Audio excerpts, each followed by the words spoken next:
My first day on a film shoot set. I'm excited, waiting for my shot.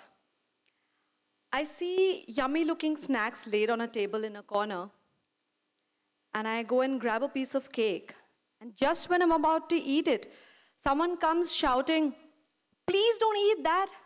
It might have been sprayed with Baygon to keep the flies off." That's when I realized never to eat anything on set without asking if it is for consumption or only for art purposes.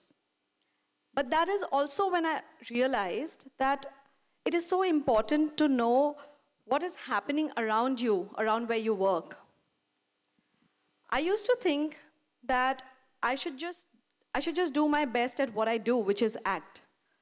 But I realized that my job is not just to understand my character, learn my lines, go to a ready set, and start performing.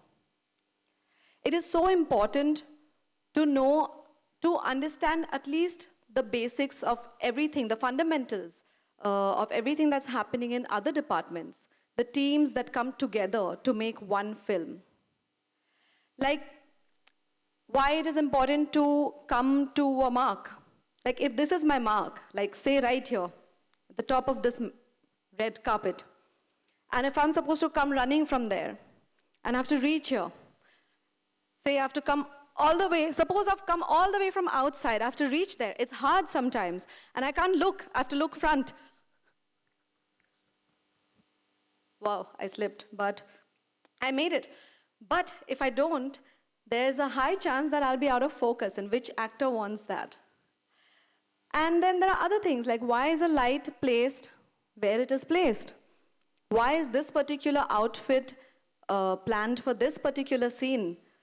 Why can't we have vanity vans on some locations on shoot? Why do we sometimes shoot day for night and night for day?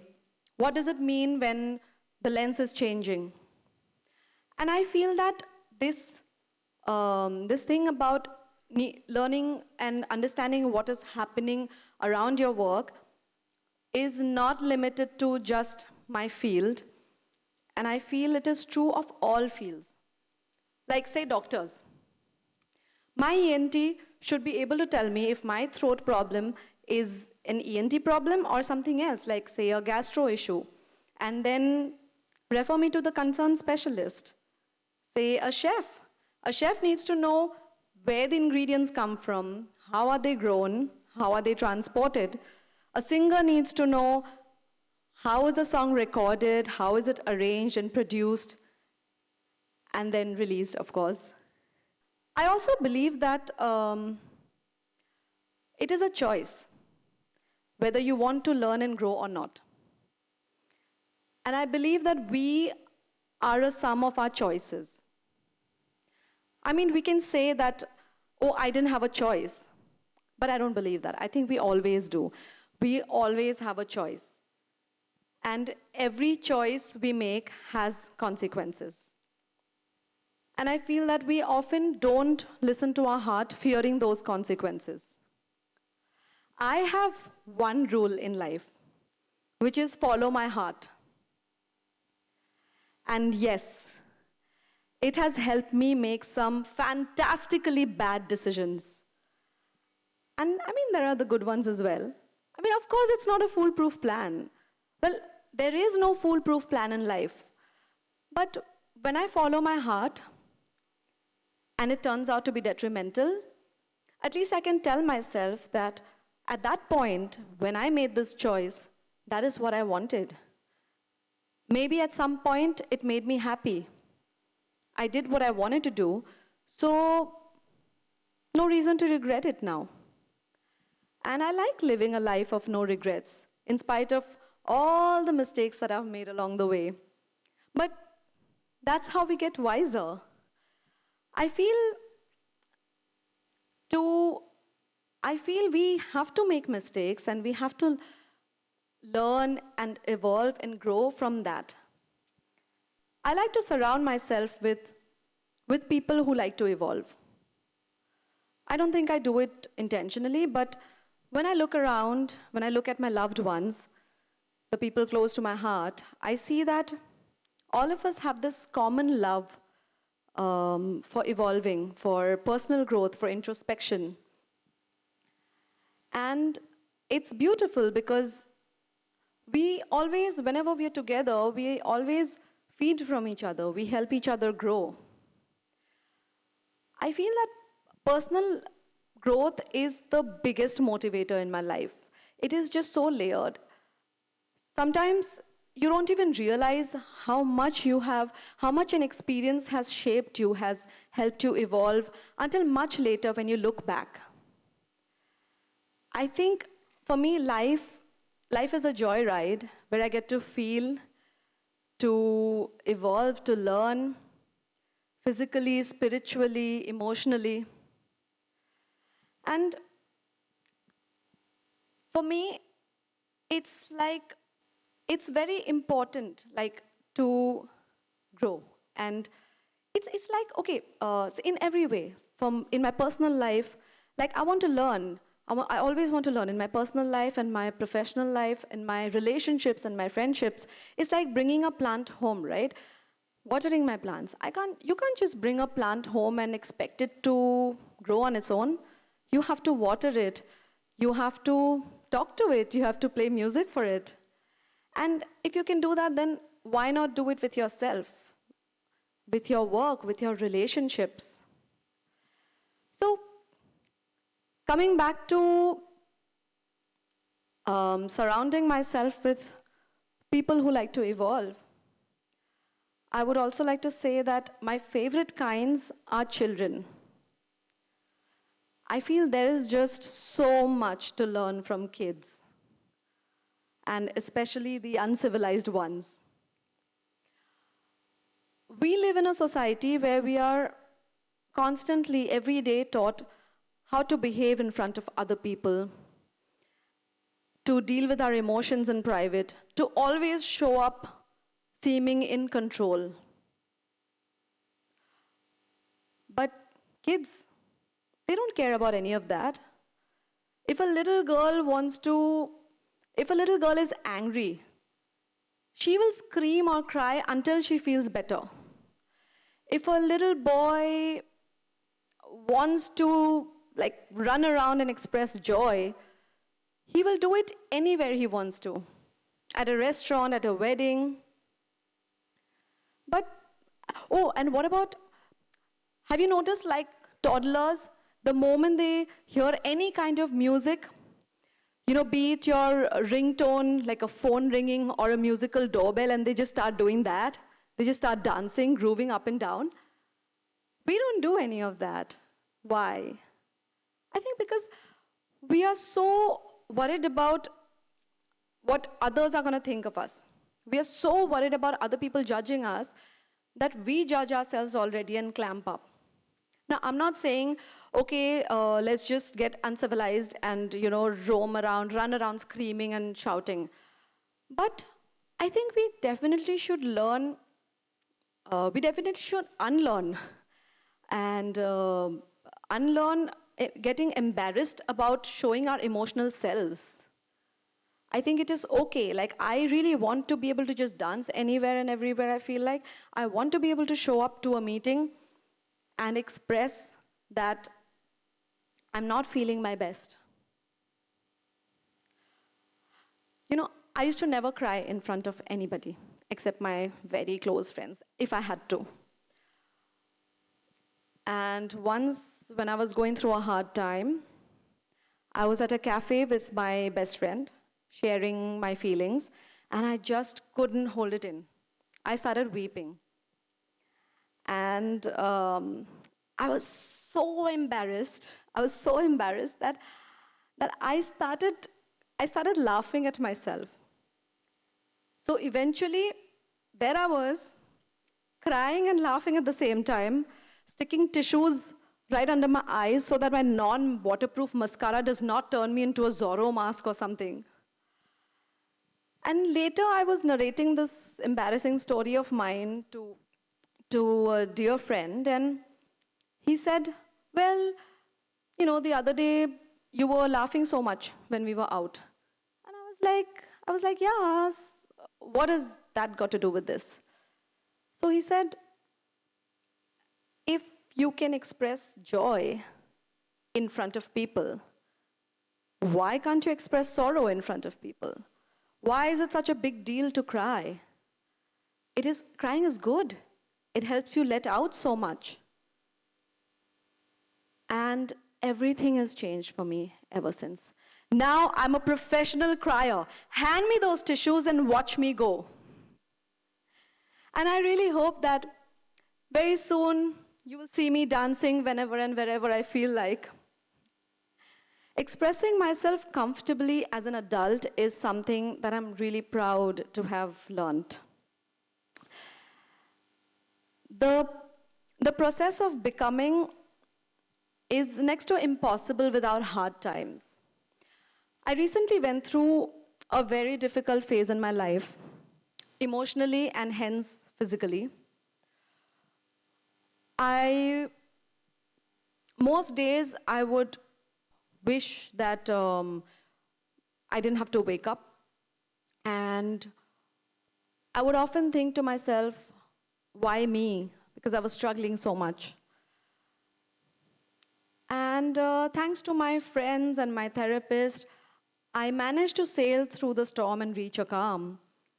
But I felt like I lost a part of me in the process. And, I did feel like I lost a part of it. But as time passed, I realized at what a rapid speed this whole experience made me evolve. I learned so much. I learned how to stand up for myself. I learned to understand myself better. And I also learned this experience also made me, I did lose a part of me, but I also gained the strength to heal and believe that someday there will be new parts of me. It won't be able to replace the part that I've lost, but it will help cope with the loss better. And then the whole question, what I used to think, why me? I got an answer for that. It's because I love growth. And this whole experience has helped me grow and helped me get a little wiser, a little more grounded, and a little more caring towards myself. And, I'm not saying that, yay, let's all get depressed and go through devastating times to learn and evolve. No. Sometimes there can be just like little things that impact you and change how you perceive things. Like, I still remember it was third year of college, and I had made some really good friends. I was hanging with my friends, and I told one of my friends, I said, hey, this guy in college, he lives with his girlfriend, but he's taking rent money from his parents, lying to his parents that he lives with flatmates. I think it's wrong. So my friend Steven said, but you also lie. You tell your parents you're studying, but you're hanging here with us. And I said, yeah, but that's different. And he said, how is it different? I said, because, I'm not using their money elsewhere. So Steven said, okay, but what if what you're doing is wrong for that, according to that person, and what they're doing is right according to them? Like, he just said that you don't know what his life is like, has been like. You have not lived in that person's shoes for 1 minute.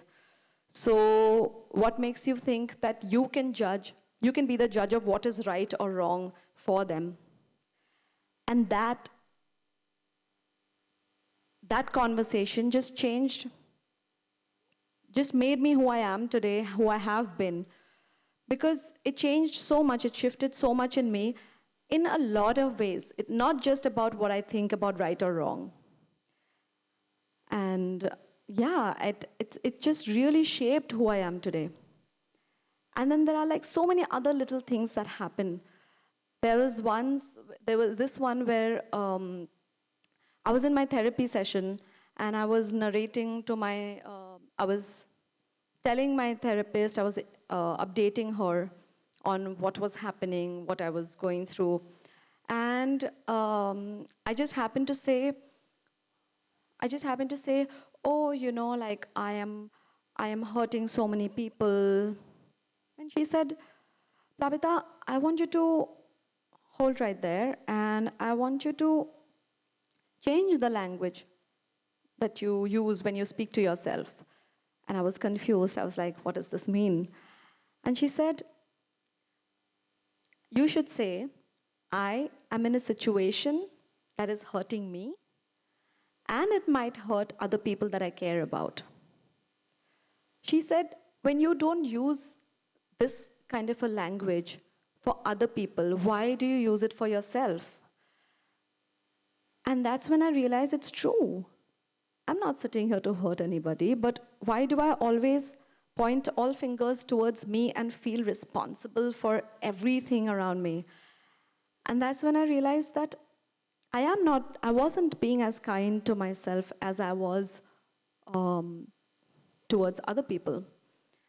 And ever since that, I've been trying to be more kind towards myself, still trying. The process is on. Then another one happened when I was in my yoga class, and I've always been very inflexible. Thanks to spending most of my childhood sitting on the swing and daydreaming instead of doing some actual physical activity or sports. So I have spent, around 8 years training in the gym, training on my flexibility. But I always thought that, yes, I am inflexible.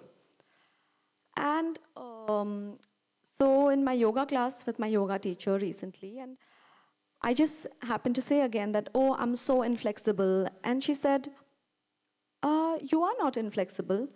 And I said, but I can't touch my knee to my head to my knee. Of course, I'm inflexible. She said, whatever you say to yourself, whatever you say, your mind and your body hears it. It's listening.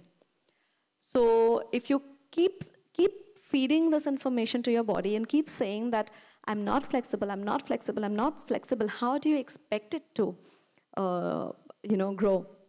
So Anjali, my yoga teacher, said, instead of thinking about your head touching your knee, why don't you think about so many ways your body has shown growth and has been supportive of everything that you're doing on this yoga mat.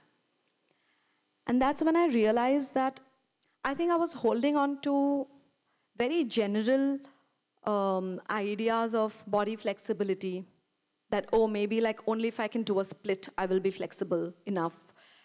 And I realized that in that whole process, I actually did not appreciate my body at all for how it actually has been supporting me in all these years in exercise and otherwise.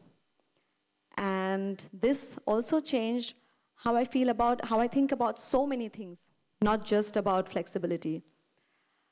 I feel very grateful to have met these people and to have had these experiences, and I look forward to more such encounters which help me grow and evolve and learn, because I really, really, really enjoy this joyride where I get to learn new things, especially, as you can tell from whatever I've said, especially my space that I'm most interested in is personal growth.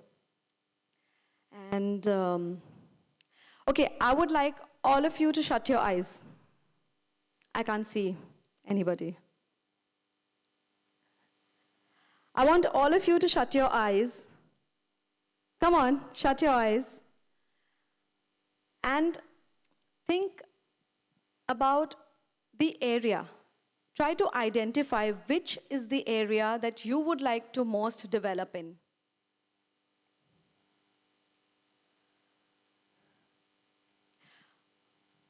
Once you know which way you are headed, the path will reveal itself. And all you have to do is just enjoy the process. Thank you.